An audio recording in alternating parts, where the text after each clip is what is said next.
Почитувани, забеганиот проект Скопје 2014 не е дело на културата.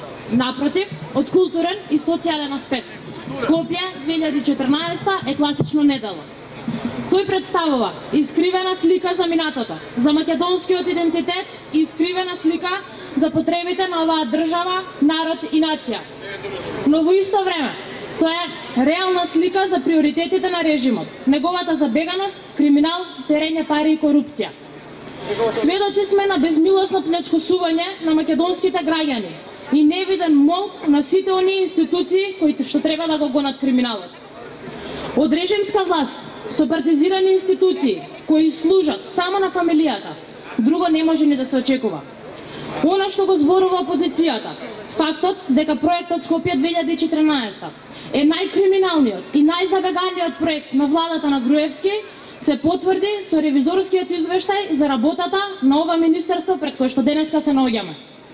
Не СДСМ, туку државниот ревизор, поставен од Никола Груевски, не можеше да не констатира дека речиси не постои објект, не постои тендер или договор од Скопје 2014 за која нема забелешка за незаконското работење и крајно сомнително трошење на народните пари. Наводи дека проектот Скопје 2014 е всушност огромна пералница на пари. Во ревизорскиот извештај има премногу. Менување на веќе избран изведувач, наместени тендери, нереални финансиски трансакции, незаконски јавни набавки, до напумпани и сомнителни анекс договори. Но она што се однесува до оваа министерка, Канческа Милеска,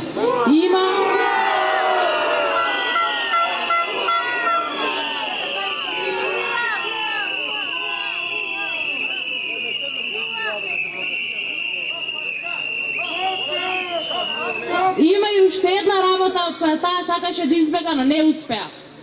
Се потврди аферата Патриотска метла за исчезнувањето или уништувањето на дел од тендерската документација поврзана со проектот Скопје 2014.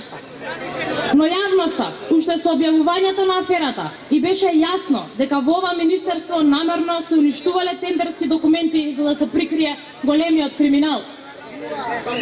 Се потврди дека некој сака да го сокрие грабежот на портокаловата пералница за пари.